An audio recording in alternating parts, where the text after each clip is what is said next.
My big thing is about being authentic. We don't want to just like, oh, we're ticking this glossy box of doing learn for sustainability because we planted a few carrots. No, we like actually want to do this stuff. We want our kids to have this connection with nature so that it stays with them. It's a big difference of like laying under a tree and like a sunny day and watching the sunlight come through and you feel different, you feel better, and you care.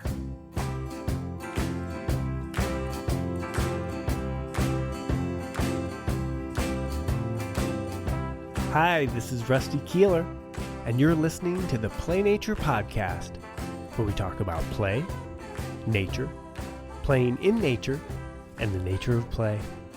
I'm glad you're here. Let's have a listen. Hi, Cameron. Hi, Rusty. How are you? Good. How are you?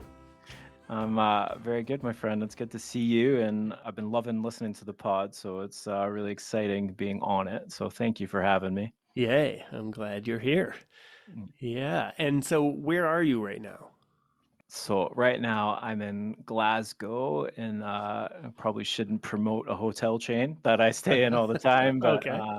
I normally live in Fort William in Scotland, where my work is, but I travel a lot for just my company, and I'm doing training tomorrow, so I'm in Glasgow tonight. Okay. Well, hey, why don't I read your bio so people kind of know what you're about, and then I can Don't talk fall about asleep. Yeah. what I no, don't fall asleep. No, they're gonna get excited, Yeah. passionate, and then I can talk a little bit personally about what I know Cool. about you, and how much I like you. And okay, so maybe even before that, I will just say that we met at IPA, and I think we did your podcast first. Yeah. So we sort of, kind of had some rapport, and then just meeting you, a nature play person, outdoor risk, and season stuff. It felt like we were like old buddies. Like, I think you're being kind too, because we did it well. Juliet Robertson, who's a big mentor of mine and someone that from the UK, that is this amazing advocate for outdoor play. She said to me, "Look at Rusty Keeler stuff, you'll love it." And then I loved it, and eventually asked you to be on my podcast. But when I came to IPA, it felt like, even though I was American, I'm working and living in Scotland, and I was like the lost puppy in San Antonio, and I felt like you just took me under your wing and took care of me for that week. So it was very appreciated. But yeah, I agree. We definitely have a lot of the same interests and passions about children. So we did, get along, and we had a good crew in that conference as well, for sure. definitely, definitely. Yeah. Yeah, I feel like, we have this posse, or all of us who care about nature and kids and messy stuff, Yeah. and it's just like, oh yeah, you're one of us. You're one of us. Yeah. So, That's what I love about IPA, because IPA is a conference where you feel like you're with your people, like, and that's why I love coming to them and taking part in them, because it's an amazing group of people. yep, yep. So Yeah. IPA, if people don't know, is like the International Association for the Child's Right to Play, or International Play Association. Some people say IPA, and then there's branches in all different countries and all over the world. And so there's like the World Conferences, which were in Scotland Yep. a year or two ago, and then we have the U.S. one, and coming up here in October in Louisville, Kentucky. Yeah. Which Yeah. I'm hopefully going to be at. We'll see. Yeah, Yeah. that'd be great. Okay, so here's the official bio. Cameron Sprague has been working with children in the outdoors for over 25 years while exclusively working for Stramash. Is that how you say that? Yeah, it's good. Good job. Yep. Okay. Stramash, a Scottish social enterprise since 2014. He was the founding manager of Stramash Fort William, where he led the nursery transformation from a 2-acre grass field to a dynamic, child-led outdoor space affectionately known as the Field of Dreams. Starting in 2025, Cameron works as head of nurseries for all of Stramash, helping to bring the same passion and magic of the outdoors to all their settings. Cameron also shares his lessons and expertise wider through training and consultancy work with others looking to support children's play outdoors. He has presented on Stramash work across Scotland, England, Lithuania, Iceland, and the United States, including being a valued contributor at IPA World 2023. Cameron recently became a published author with his inclusion in the anthology book Born to Play. Sounds much more soothing when you read it. You just need to follow me around and do it for me. That's great. That'd be Yeah, great. yeah, I'd Yeah. love to. Yeah, so what is this kids and nature stuff? How do you get into it? What do you believe in? What are you doing? What's it all about for you? I got into outdoors in a very American experience because basically my parents got well, they separated when I was 10. They got like officially divorced when I was 12. And then I think I kind of went into a shell of myself and stuff. And my mom's like, I know what I'm doing. I'm sending you to 4-H camp. You're going to residential summer camp. And I went to, for the first time, to overnight camp at 13. I loved it, and I was like, spending all this time outside, like bonding with the people. Like I came out of that week at 13 and I was like, I'm going to work with kids outdoors. That's what I'm doing. And it Wow. was so, yeah, it was so solidified in my head. Yeah. Probably not in the way that I've ended up working with children, but like the outdoors. So that led me to pursuing my degree in outdoor and environmental education. And I was Cool. eligible for work study. I first went and worked in the library, and I was so bored out of my mind that I was going crazy.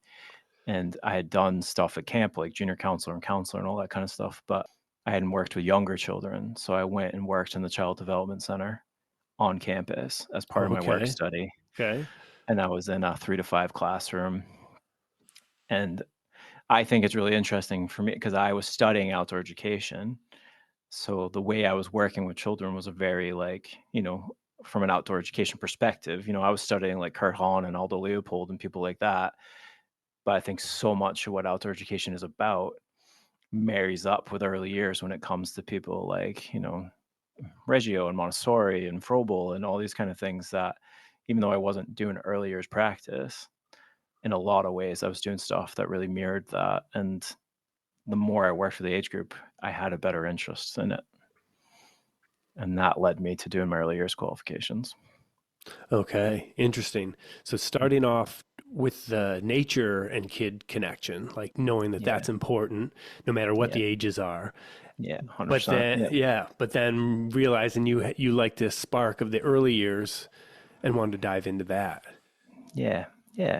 And I believe all people, all children, especially, should be spending time outdoors. But I guess it's that thing, right? If you start them young and get that thing to live in their heart, then hopefully it stays with them all through their life. And that's what Stramash is trying to capture. Like, outdoors is the equalizer, I think, when it comes to kids and, on so many different levels, but you get them in that young age and it's just amazing to see the transformation in them. And, but that's the thing. We need to keep it going like through all the ages so we don't lose it. Yeah. Hey, I want to, before we get too far, I want to paint a picture from what I've seen of Stramash and Okay. why Yeah. I like, it's one of these things that like instantly I loved. Like, I don't know and I was like, Yeah. wait a second, what is, Yeah. this is what they're building? This is their outdoor space. So to me, it's like this combination of, okay, natural playscape, but Yeah. it's also like a forest school with kids, natural playscape where there's willow and hills and, landscape and mud. And then but it's also like, yeah, forest school where kids are wearing the rain suits and getting out in it and they're all weather, all seasons. But then it's also like an adventure playground where there's loose parts and, the kids are building, crazy stuff and there's risky play and at the same time it's contained. It's like a built planned thing to me. Again, this is Yeah. my, this is Yeah. my Yeah. Yeah. imagination of what it is. But I think the thing that blew me away is like, oh wait, this is a planned thing. So it's part woodsy, but part just like this, yeah, this wild meadow kind of thing. Yeah. And yet things you're always building. And that's what I love Mm. too. It's like it's not just like, oh, we built this great natural play space. It's like, no, it's it just feels like everything is always evolving. And, you're sending me pictures, Yeah. every couple months or something new is getting built. And it's just like, yeah. So it's just like this raw outdoor natural childhood that you're Mm. creating and offering. Yeah, and you're not wrong. Like Nice. like what you're describing is what it is, and I think it's hard if you go there now for people to fathom what it was, because it literally The building was donated to Stramash by there's an aluminum smelter in Fort William. They had a social club that was this old, like 200-year-old building, and all the guys that worked in the factory and women that worked in the factory would come there, and there was a bar and all this kind of stuff. But there was a soccer team, so there was a playing field, and then they did pitch and putt. So literally, the bit where the nursery was a pitch and putt. So it was manicured like literally like golf court, like Yeah. holes and stuff. And then Okay. they were looking to unload it, and they get social enterprises and charities put in like a bid for it. We got it. There's a 2-acre fenced in bit that pretty much was just grass. And then I got in as the first manager, and I was coming from my outdoor ed background. I was coming from like my early year stuff. It was all about loose parts and child led and free play. And I kind of what I've overused line is I was either really brave or I was really stupid. And I was like, it's just gonna come from the kids, and that's what we did. But like in the beginning, nature play takes time. Like if you're planting, if you're planting a tree, it's a 40-year plan. It's not like Yeah. you Yeah. plant a tree for like, all right, next week it's gonna be grand. It's gonna be 15 feet tall. So I would say, especially in the beginning, we were just an adventure playground for 2 to 5 year olds, like in whatever that context means. But that's what we were. We were all loose parts. Kids wanted things to jump off of. I was stacking pallets Hmm. and like, all right, how high do you want to jump off? And going from there. So like open meadow with Yeah. stuff, loose stuff. Yeah. Yeah. Loads, just loads and loads. Anything we can get our hands on. I was listening to your most recent episode on the way down, and you're talking about the master plan. And I think it took us a while to get to the point where like we need a master plan, because it was kind of like we have so much space, like all right, we'll go put a bug hotel over there and we'll go do this over there. And we have gotten much better about the master plan of like, all right, here's the vision, like where do we want pathing to be? Okay, so we want the pathing to be here. Because all right, where are we going to plant trees? So we're not going to plant trees in this space because we want to keep it open for kids to run in and things like that. Okay, what do we else do we want? So we had a bit that always flooded, and we're like, you know what? It's a problem issue. Our regulator hates it because they said it's too deep of a puddle. I'm a stubborn guy from Massachusetts, so I was like, all right, if the puddle's too deep, we're making a pond. Because Yeah. if it's a pond, it's an area of interest. It helps, sustainability, all that kind of stuff. But Yep. that was like 2 years of planning. Then, okay, all right, how do we make a pond? How do we do it right? How do we get the money in to do it? And then we did it as a community build with our parents, and they helped fundraise for it and do all those parts. But now we have this amazing wildlife pond that is an area of interest and a special part of the nursery. But it did take like time to do it. And Juliet used to always come and visit, and I'd always have like a list of like, all right, we're trying to do this, we're trying to do that. And that's why she started calling it the Field of Dreams. So I never wanted to lose that spirit of the adventure playground with the builds and the loose parts and all that. But now we do have an amazing natural playscape because we've planted 5,000 trees with kids, and we've got Jeez. 150 fruit trees, and they Well, harvest the willow every year, and sometimes we plant more of it, and like those things. So it's amazing now to see it because I have such like an intense relationship with like I know every tree because we've planted them all. That's what we're trying to embed in the children as well. But we don't want them to lose that risky, adventurous spirit that was part of the adventure playground stuff. And it is, I think, not like I call it the magic mix. All those bits together is like you get pretty amazing play experiences by doing that. all right. Let's hear some of the magic mix and the play experiences and the spirit. Yeah, What is it? yeah. What's going on there? Well, it's funny because like we design a lot of the play spaces with pallets and stuff like that, right? So a pallet is never going to last forever. It's not like you're like when you were doing the big commercial playground stuff and it's all treated and it's built to last for 20 years, that kind of stuff. But Yeah. we want things open end and things like that. But we know like there's a shelf life for this stuff. Like eventually it's going to go and we need to deal with that. But it means that we can reinvent because a little bit is like the spirit of the build still there, but also like our skills have improved over a decade of doing it. So the first bridge I ever built, was this rickety, all put together thing, which was very child led because as we were building it, the kids were like, "Hey, if you put railings on everything, we can't jump off it into the Hmm. mud." And I was like, "Oh, draw a picture. Tell me what you want." And they drew a picture of like two gaps in the bridge. They're like, "We just want to be able to jump off in the middle." So we just didn't put rails for a section in the middle just so they could do that. But when we put the pond in, we needed to take the bridge out. So the kids loved the bridge. So, but our next bridge was much bigger build because we're more confident in what we're building. So, but we're also think about it in a different way too, because we're like, how can it be more inclusive? So this bridge has like a offshoot deck for if any child comes to us, they can still interact and play with it, but it's got like bits to climb on and do, and it's just more like developed in its thinking, you know what I mean? Like it's not, yeah, we're getting savvier in what we do because we're, yeah, just learning all the time, and like we're learning with the kids, but it does change. Like it never stays the same. Like it's constantly evolving. I love it. It's like that idea of, you're putting it out there and then you're watching and seeing what happens. Yeah. And, and that idea of like, oh, we're building it because we want it now. But because that's part of the philosophy is like, we're going to change it. Maybe you'll improve on the thing that you just built, or maybe, at the end of its life, like this, like you're like, oh, well, next time, or when we do the real bridge or the bigger bridge, we're going to have Yeah. all these extra things with it. So it's like this part planning and then part evolving. Yeah. Yeah. There's always like a list of like, all right, I wish if, if we can figure this out, we'd do this and, like that kind of stuff. But the space now, if you come to it, people are just like, they just think it's been there forever because there's 20-foot trees now. But, Mm-hmm. I was there when those trees were 6 inches tall.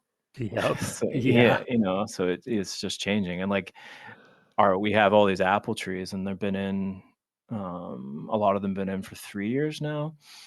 So the first 3 years, the kids could like get all the apples when they were small. So we didn't like get a ton of apples, but the apple trees are just tall enough now the kids can't get them all.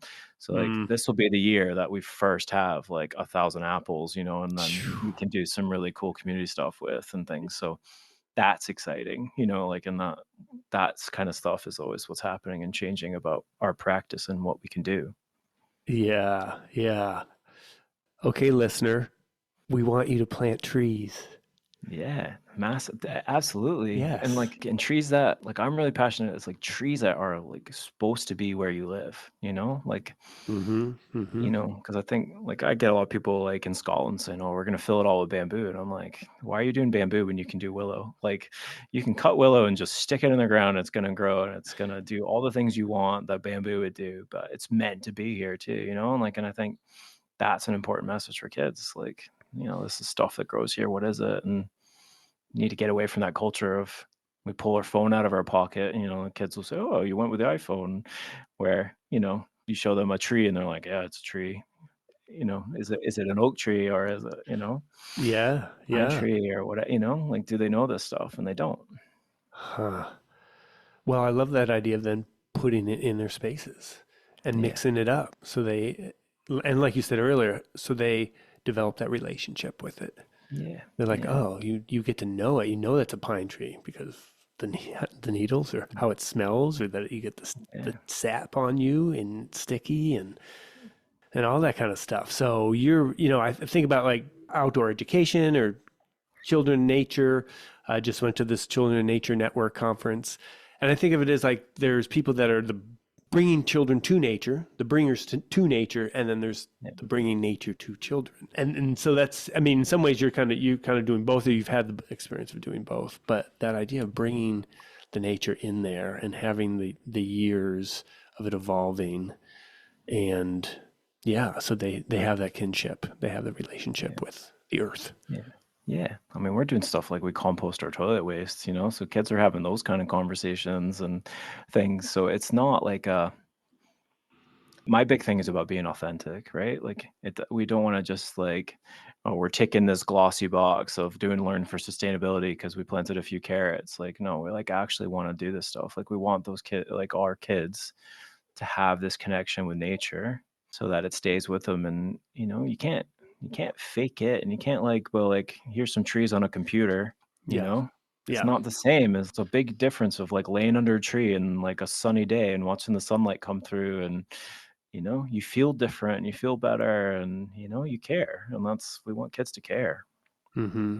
And feel it, yeah, because it's a multi-sensory experience, but also Yeah. like your spirit soaring, and we're having all the emotions of what are all the different spaces, and whether it's that or whether it's stuck your boot stuck in the mud or Yeah. Yeah. and all that. Guys, well, it's interesting. Just about trees, it made me think about. I have a friend who's a permaculture person, and I wanted to plant fruit trees, and I was like, well, where should we plant? I thought we'd study like where the sun moves, or where's the best place for this, this cherry tree, and he said the best place was like where you're gonna see it all the time. Like Yeah. put it right so you can see the blossoms, so you can see the fruit develop, so you can. And so I planted it like right next to our back door. Like our back door is kind of on it's raised, and the tree is like right in your face. So when you come out in spring, it's just like, oh, you're surrounded by blossoms, and you're surrounded by, Amazing. yeah. And now it's all these cherries, and it's like you are literally like in the tree. And now my son's like, oh, we need ladybugs because there's aphids on it because it's like right there. So you're putting children in nature, in the seasons, and yeah, and in a big way. I think that like just what you're saying with the authenticity of it. I've never seen any site that is just like so full on with it, I guess. You're not going Yeah. small. Yeah. No. And it's funny because you're dream big, and make small changes. Or I'm not saying that exactly right, am I? But I always joke that my problem is that I always think big, and especially with like risky stuff because like there's like rites of passage stuff on the site where there's things that we have a roll platter that's probably 9 feet high or something like that, and when we put it into the structure, like I cut it short at the bottom so that it swings in when you climb on it.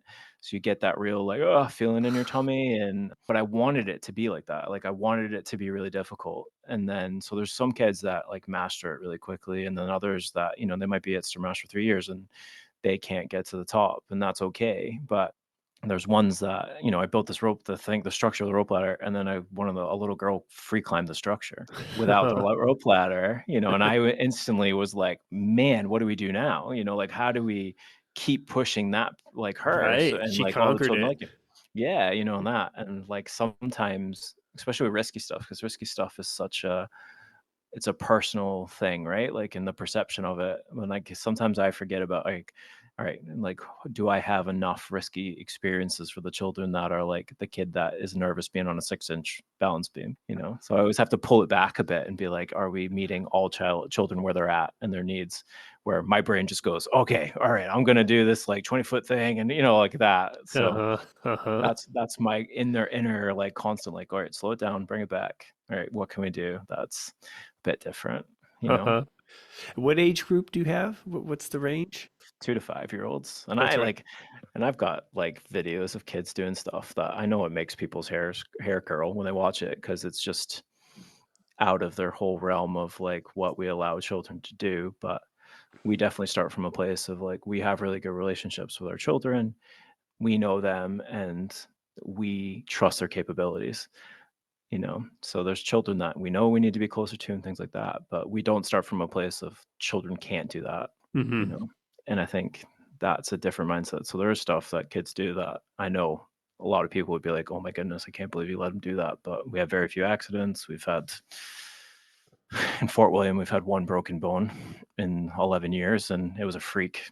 He just fell, and arm was out straight, so he hurt his collarbone. But we're not like inundated with accidents and injuries. It's quite the opposite. Hmm. Hmm. Because I mean, you look around and it is risky. There are risky Yeah, things, or they know that they can choose a challenge, and then they got to like pay attention, right? yeah, yeah, absolutely. I did some consultancy work with a nursery, and one of the management team, she just got out of her car and like tripped in like a little bit of a pothole and ended up having like 4 knee surgeries because of it, Oh because it was a God. nightmare, and like the worst case. And I'm like, what parents worried about stepping out of the car in a car park, but it's stuff can happen anywhere, like, Yeah. but Yeah.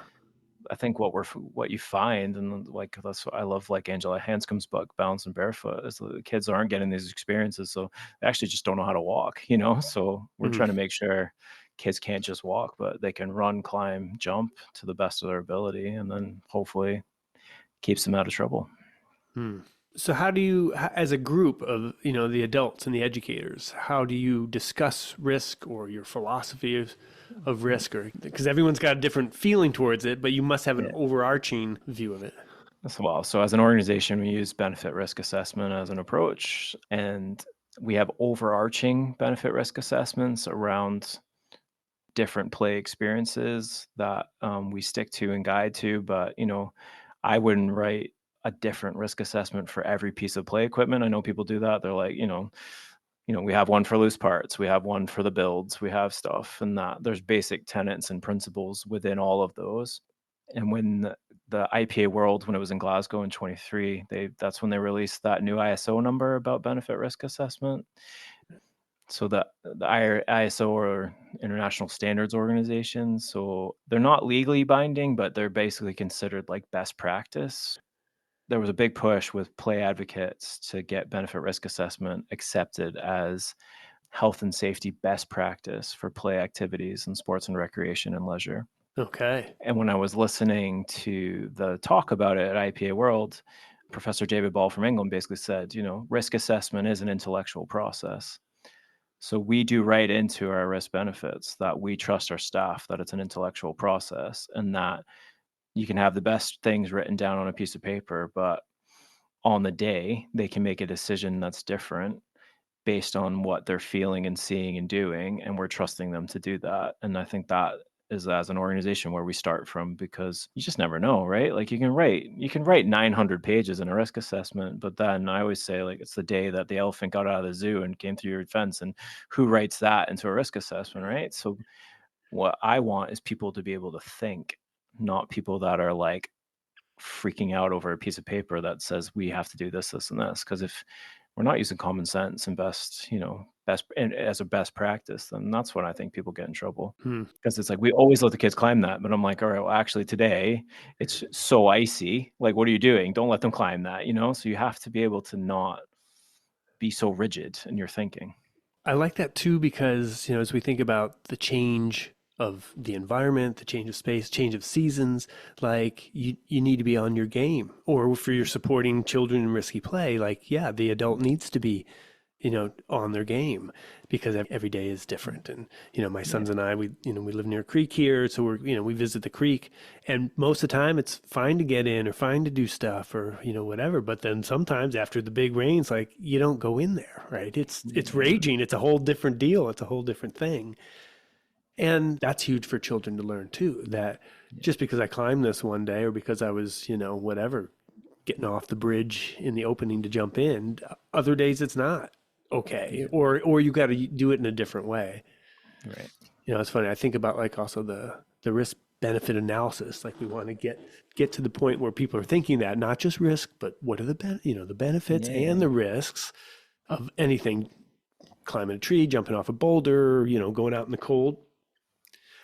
So risk, benefit, but like you're saying, the actuality, it could be anything on any given day. It's actually in between, and you got to make the decision as the adult. Like, okay, these are the benefits of doing all that stuff, but who is it? What's happening, and it might be somewhere in between. One of the things I love about the ISO number, right? It says in it that what could be acceptable is inherently increasing the risk of an activity because it increases the benefits of it taking part in that activity, which sometimes is like counterintuitive for a lot of people that are new to this kind of work. But I totally get it, because I'm like, if I made like that rope ladder, I made it harder by cutting it shorter because it was not laying on the ground and it swung in. But because of that, the benefits for the children were so much more. Like, they had to really work on their shoulder strength and their finger strength. They had to problem solve so much in terms of like, what was their strategy going to be to climb this rope ladder, because it was inclined when, as soon as they put their weight on it, like all these things. So yes, it was inherently more risky, but the benefits for them went up by taking part in it. And that, like, the ISO number is celebrating that, saying like, yeah, like that's the kind of stuff you need to think about. It's so neat because that's then the adult thinking, So you're like, as the designer or in the maker of this, is thinking, okay, how are the children going to use it? And then what are my designs? What length am I going to cut that and all that? I was doing like a water tower product with a buddy of mine. He's got a locust logs. And so we we're doing this little water thing. And so it was like, kids could walk up to it and push the little water trickle and it comes out. So we brought it around to some different preschools and stuff. And the great director that I was, or my friend I was working with, she said, oh, well, I try to put stuff lower so that every time if and they could just walk up to that and it's a kid height, it's thoughtfully designed that way. She says, I put it lower so they have to squat each time. So you're getting these deep squats in there, building their core, building their leg muscles. And it was like, oh, that's very interesting. It's like you're sneaking in Yeah, and yeah. extra stuff for the kids to do. Love that. And so that's like with the rope ladder or with any of the stuff. It's like, okay, what are all the different levels from the Yeah. 2-year-old to the most wild athletic 5-year-old? I know, and it's funny because I have like an unofficial list of like the top 5 physically gifted children that have come to Stramash, like, and it's always interesting when there's like, "Ooh, there's a new contender." Um, I get one thing I guess I should say because in terms of like the question you asked before too is like day one we weren't letting kids climb 10-foot rope ladders. Like there's an embedded culture within the staff team now of an approach to a healthy approach to risk. And I think that's an important thing too. Like you can't go from like, oh my goodness, you can't step on a log to being like, all right, climb 40 feet up trees, kids. Like, no problem. Like that's dangerous. Like, and I would argue kids can climb that high and those kind of things, but you don't do that. You don't go from being totally risk averse to do it. Like you need to do it as a team and only progress as like the slowest person's ready to go. And that, I always say like we need to push each other and challenge each other to do it. But if you're the adult and you're supervising children and you're deeply uncomfortable, that's not good. There's got to be a bit where you have to recognize in yourself, is that child actually at risk? Or am I just nervous because I don't like heights and that's what they're doing? Like, and you have to recognize that difference in yourself. There's definitely moments when I'm watching kids do stuff and I'm like, man, I couldn't do that. And then, but I'm like, but he's okay. So Mhm. that's like we have to balance. So, we're all humans. No one wants anyone to get hurt. No one wants kids to get hurt, but we can't put our fears personally of risky activities that are happening onto the children. We have to recognize that difference in ourselves. I always talk about when I'm doing training, like I'm finding heights.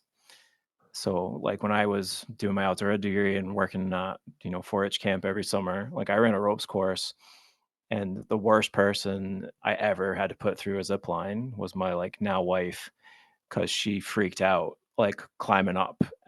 She was like she was freaking out in the tree. She hates heights. She was scared. She got up to the platform. I needed to just hook her into the zip line, and it was like a meter platform, probably like 40 feet up a tree for the zip line. She froze, and I'm like, Jenny, I just need you to take a step back, and I'm gonna hook you into the zip line, and then you can like off you go. And she was like 20 minutes, wouldn't move. So eventually, the only way I could get her onto the zip line was I had hooked myself from the tree. So I'm like free floating 40 feet in the air. So she would have had kittens if she knew I did that. Uh-huh. But I felt good, I was safe. I held onto the top line, like stuff like that. And I hooked her in. It was all good. We got through it. Now you flip that to her birthday one year. We went mountain biking, and our son, I think he was 5 at the time. So she had her mountain bike. She had a tag along hookup on her mountain bike with him going down these mountain biking trails, hooping and hollering, and then me, afraid of bikes, is way behind Mhm. her on the trail, like, oh, freaking out. But she has that with heights, and I have that with speed. But it would have been totally unfair for me to be like, no, Jenny, you can't be doing that with him on those mountain bikes. It's really unsafe because they were both having a ball, and she was totally in control of what she was doing. But that's what I have to recognize in myself. Like, all right, I'm not good on bikes, but yeah, I'm happy with the heights. Yeah, and for people working with children, it could be like, oh, we like the heights, but I don't like rough and tumble. Yeah. Or I'm okay to Yeah. watch rough and tumble, but I don't want to be pulled into rough and tumble. I don't want to get hit Yeah, with a pool completely. noodle or Yeah. yeah. So that's the kind of the neat thing about having a team or working with a team that, maybe you can mix and match and, different people can handle different things. Yeah. And I think that, well, especially rough and tumble, I think where it's important that there's a gender mix because I think it naturally for many men comes easier. Not that there's not women practitioners that I know that don't do it, but yeah, I think in like in early years in educational settings, we want to show like a team that reflects the way we want the world to be. So it should be men and women working together and caring and advocating for play and stuff. So I'm quite proud of the fact that 25% of our staff are male, Okay. Wow. which isn't that's not typical in UK of educate early years establishments, and I would probably say I'm quite confident of saying that for the US as well. Mm-hmm. Mm-hmm. Yeah. For sure, for sure. Yeah. Trainings that I do, and it's largely female. The conferences, the early childhood conferences you go, they rightly take over the men's bathrooms because Yeah. I was gonna it's say all that. women. Yeah. I was gonna say the best part of being a male in early years is never a line for the toilet. But I guess if We give it maybe not. up. No, we'll give it up. Yeah. Yeah, yeah. Yeah, well, that having men in there, it does change things. Yeah. It brings a different element. Now, I think about like the kids are into the mess and the weather and risky stuff. And, staff, you work together to get on the same page. But then there's the parents. Now, I imagine it's not hard for you. Parents know what they're getting into when they see, Yeah. they go on purpose. Yeah. Yeah. It's funny. Like, yes, that's totally true. And I guess a difference between Scotland and United States is that every child in Scotland is entitled to funded childcare. Funded childcare. Yeah, so every child is between the ages of 3 and 5, and some 2-year-olds, based on their family situation, are entitled to 1,140 hours of funded preschool. Wow. So that works out to, if they want to mirror the school year, it's 30 hours a week. If they want to go in year round, it's 23 hours a week. So Paid for by the government. yeah, paid for by the government. So Okay. our income, this 1140, well, it was supposed to kick off properly in 2020, and pandemic happened, but it's in place, and 80% of our income now is through the funding, and then 20% of it is just like parents topping up extra hours and stuff like that. So we do get some parents that, were initially, like, we were near an Outward Bound center, so we had loads of parents that worked at Outward Bound and things like that, Hmm. or were mountaineers and things where we are. But over time, that's changed, where I feel like we have a real cross section of the population. So there are parents that send their children that, might send them in wellies with, like, little dolly, like rubber boots with dolly socks, and you're like, well, that's not like the right stuff. So we've now, like, if you use all your funding with us, we like buy you gear so the kids are in the right stuff and things, because it's one of those things, like, if you don't do it yourself, like, how do you know? So we have to help parents, like, with those kind of things, because we want kids to get the benefits. But we have less and less parents that get like a guilt of, like, it's been raining all day, because they're worried, but that's because the site's developed. But we used to get that in the beginning. So it took a while for us to mature, but now we're like super busy. Like, Fort William has a 30 kid waiting list. Wow. Yeah. And it's a rural town, so it's quite significant. Where the first year we'd have like 4 kids in an afternoon, and we'd have like just as many staff as kids, and be like, what are we gonna do? Yeah. But that was, yeah, those first ones were real pioneering. And I guess part of our like ethos is the community stuff. And I know you love the community builds, and we do that with parents and things, but we invite all the kids back for like big things. So like we have a camp out next month, like in just about a month.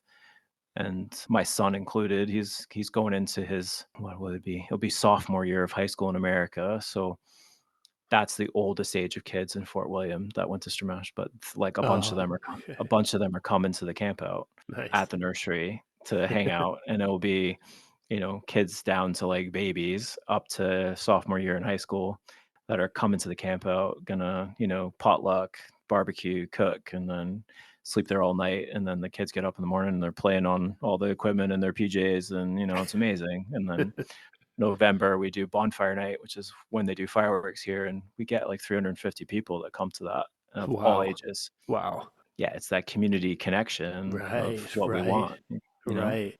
I love that. The idea of like, it's great for the kids. It's great, as its initial, goal or mission, but the Yeah, idea of the community center too. And yeah, yeah, in this day and age, like we need that. yeah, absolutely. It's not just online, with Mhm. Facebook or social media. I mean, that's one that so that sort of does what people need, like this kind of craving for connection or community, but the Yeah. idea of having a real place to go where Mm. there's, you're connected to the earth and you're connected to other people. I know, yeah, and we have parents like that first year that help plant trees. So when they come back, they're like, "Wow, they're 20 feet high now," like, Yeah, so they yeah. have that emotional connection to the space. And I think like that's really cool. And then yes, the play space has changed because, that one's no good anymore. So we're tearing it down, we're starting over. But the builds are all have the same spirit. So like it always has the same spirit, but we're like as a community, we're evolving with the space too. And that I love. And that's like part of our challenge now with my new role of like, how do we get all the Stramashes feeling and pulling the same way? And, and it's really exciting because we've got lots of amazing people working across all our 4 sites and kind of after the same vision, which is cool. Yeah. Okay. So we get it. The kids get it. The parents get it. Everyone's on their own level or Yeah. spectrum. Yeah. Are you licensed?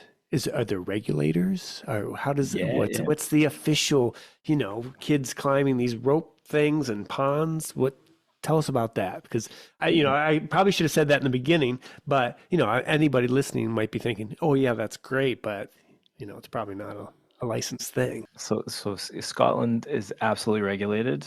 So we have two regulating bodies that we work with. So there's the main one is called the Care Inspectorate, and from my kind of understanding, they're probably most similar to regulators in the States in terms of they do, well, roughly you get inspected every 2 years properly, and they come and they check that we're meeting basic standards for health and safety, environment. Is your place that you change diapers all kosher, good, all that kind of stuff. They also do grade us on the care and play that we're providing to families, and then they create public reports that grade us on a scale of 1 to 6, and those reports are available for anyone to read, so they can check up on your setting and see how you go. That funding I talked about in terms of the national the 1140, the funded childcare, has like a thing in it that says, they want you to hit national standard, which is each at least a level 4 on the scale of 1 to 6.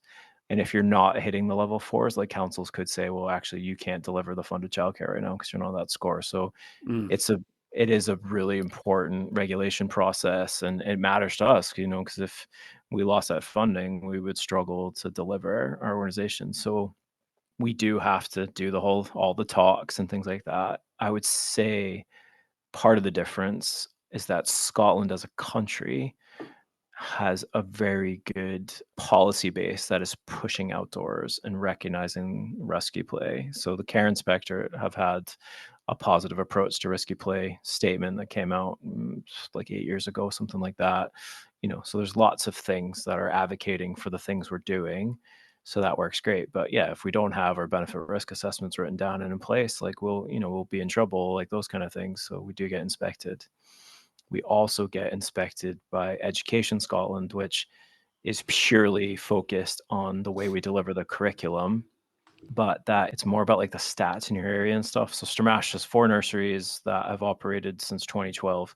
The only one that ever got an Education Scotland is Fort William, like 2 years ago. So that's like how, it's not typical you get inspected by them a lot, but their regulations much more about like what kind of experiences of play and learning are you providing for the children Mm-hmm. educationally.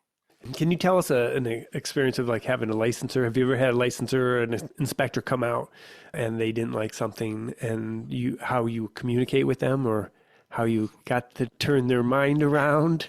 Well, it's funny, like, so, I mean, we're lucky, like, so we're lucky right now because it's, Scotland isn't a massive country. It's, there's more people that live in Massachusetts than live in Scotland, in terms Okay. of what, and like that. So, like, geographically, there's quite a big area, but population-wise, is not huge. So I feel quite lucky that, like, our 4 Stramash nurseries has the same inspector from the Care Inspectorate, which geographically is a massive area. Oh, So from where she lives, like the farthest setting away from her is like 4 hours that she'll travel and inspect. So but that's really helpful for us because we can have conversations with her yeah. that help and do. But, previously we had a different inspector that I had a great relationship with, but like I talked about the pond, Hmm. she came out on a day where, I know this site by the back, like I know like the back of my hand, and it had been a heavy rain day, and just the way our soil is, the water was sitting on top, and that bit that's the pond, like it was like a deep puddle, but I was like, it's gonna be gone tomorrow.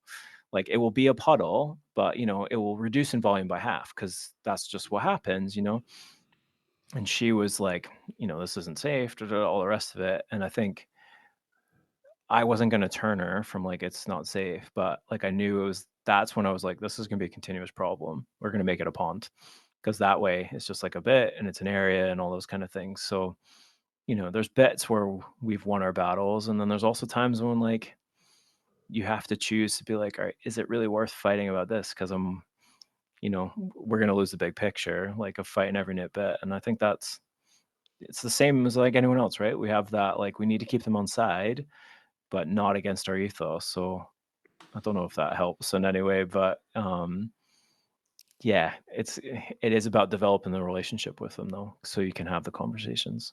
Yeah. And then I like that idea too of knowing like there's sometimes when you don't need to push.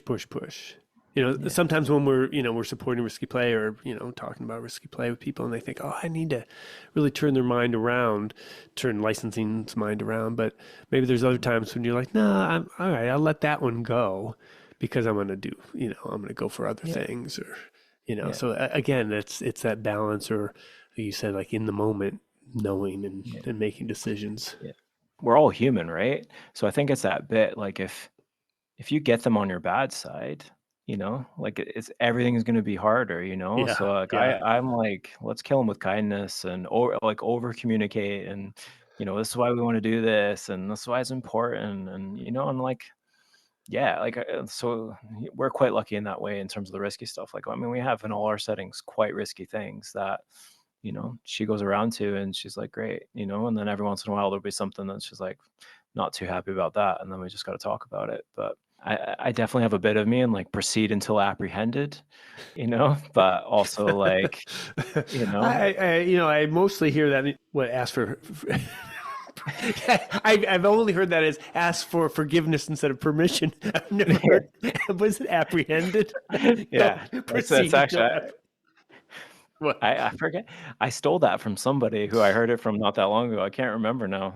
I wish I could give them credit, but yeah, I've always, said the same. A Proceed ask for until forgiveness. apprehended. Yeah, but, Well, you got gets in to, trouble. especially when you got a mission and you believe in it and you're all legit and smart and thinking about all this stuff every day. You're the experts in it and flexible, and you're staying flexible to Yeah, change and trust your. We're talking about trusting the children, but trusting oneself also.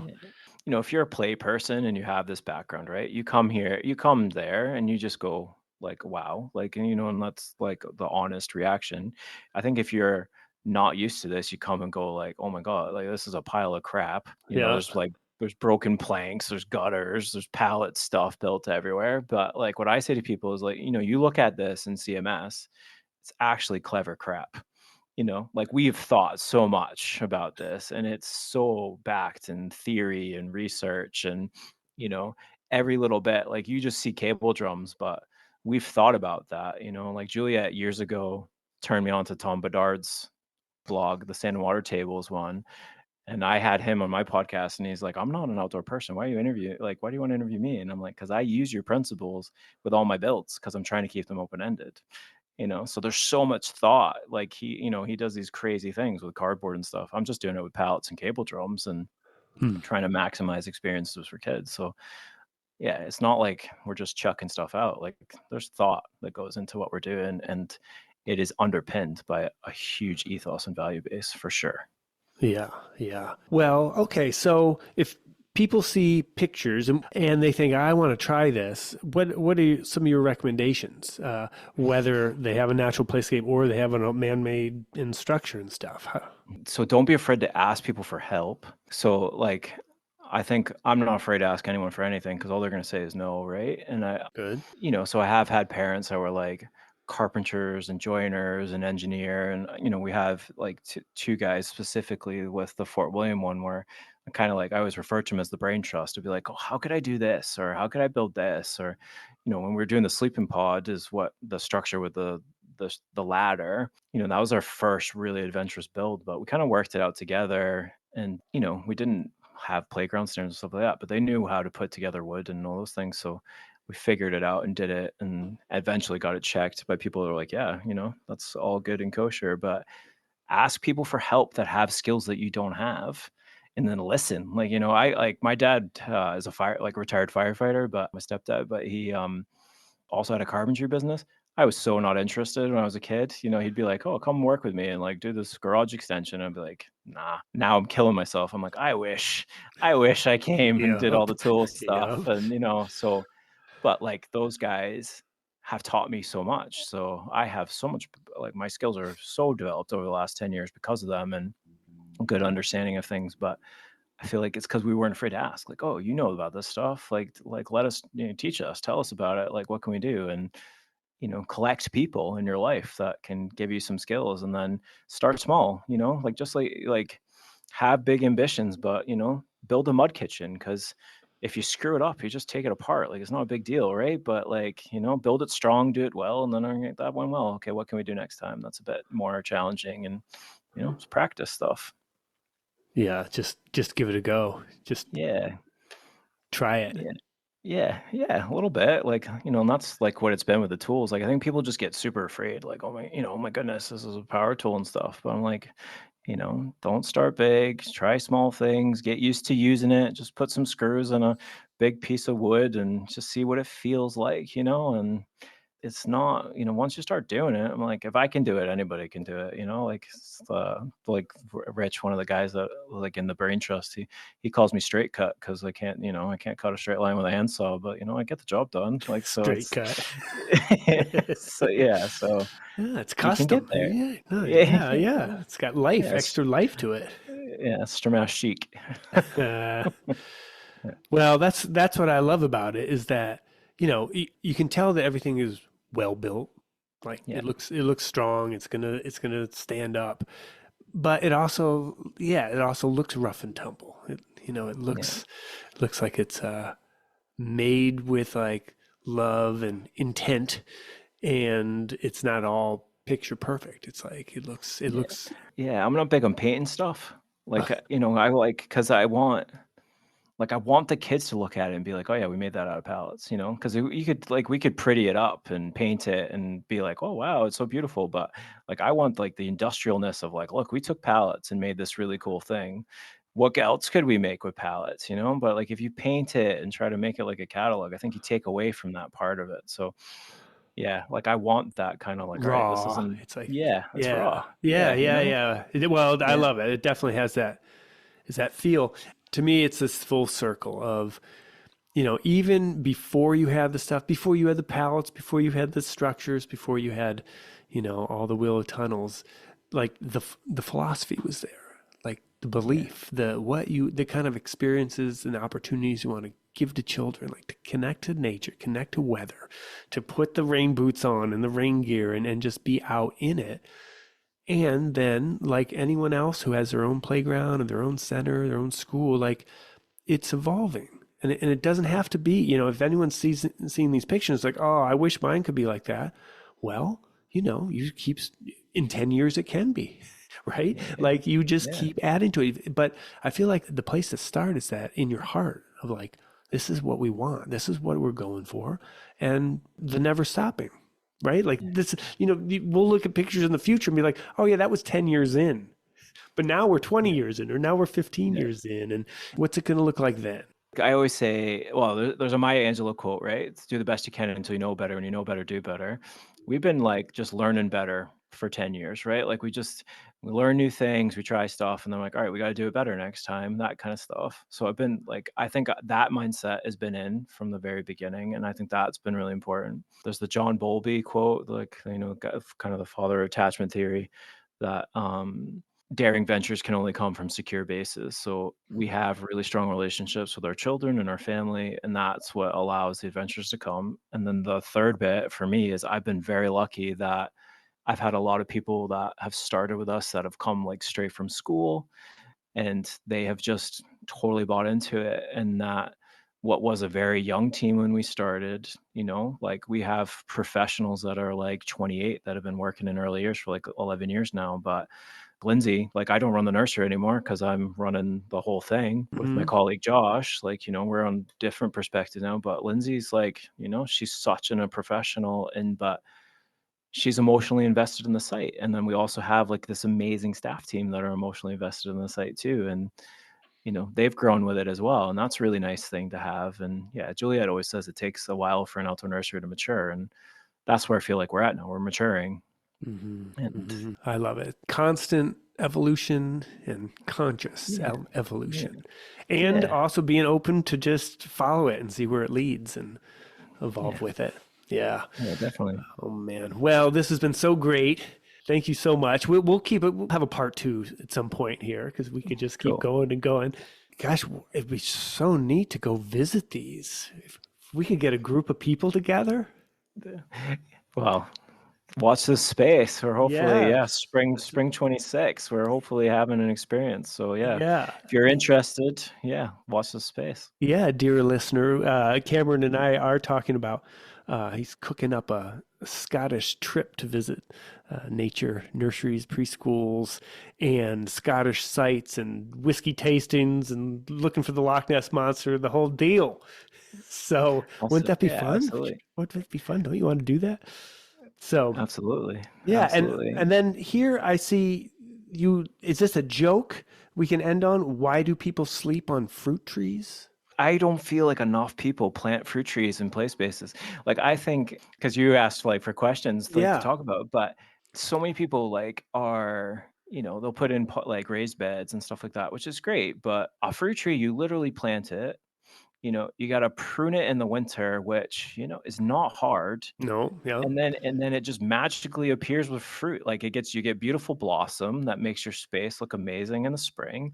And then you get fruit at the end of the year, and it's not a lot of work, and people just don't do it enough. I think and I go to all these new build schools and stuff where we're doing consultancy work, and then they've got all these, I don't know, they're foofy, pretty ornamental trees, right? And I'm like, these are kid spaces. Let's put fruit trees in them, and it's not even that hard to train fruit trees to grow up a wall or a fence or things like that. Maximize your space and do it. And it's how much stuff can you do with the fruit with the kids afterwards? It's good for pollinators. It's this amazing resource that's not a lot of money, and it will make your space special. And people just don't do it, and I'm like, just do it. Just get them in there, All right, I love it. Well, I thought that was a joke. I thought it was set up to a riddle that you. Why do people sleep on fruit trees? And it was like, I don't know. Why do they? But that's it. In fact, it's no joke. It's no joke. No joke. We want fruit trees out there, and you put them right where you see them, and right where the fruit's going to be, and you're growing your own loose parts, and you're growing your own food, and in fact, it's growing it for you. 100%. Yeah. All right, Cameron. Thanks so much. Thank you, Rusty. Thanks for having me. It's been great just even catching up. So thank you. Yeah. All right. How awesome was that? Hey, if you want even more fun with Cameron and me, we just made a video. This conversation continues, but we're looking at pictures of his field of dreams, both the early days and then all the great things that he's built. So this is in the show notes or my YouTube channel. It's on YouTube. I put together some slides, some pictures that he had sent me over the years, and we look at them and brainstorm, and we get a little, designer nerdy talking about details, but I think you'll like it. All right. Check it out.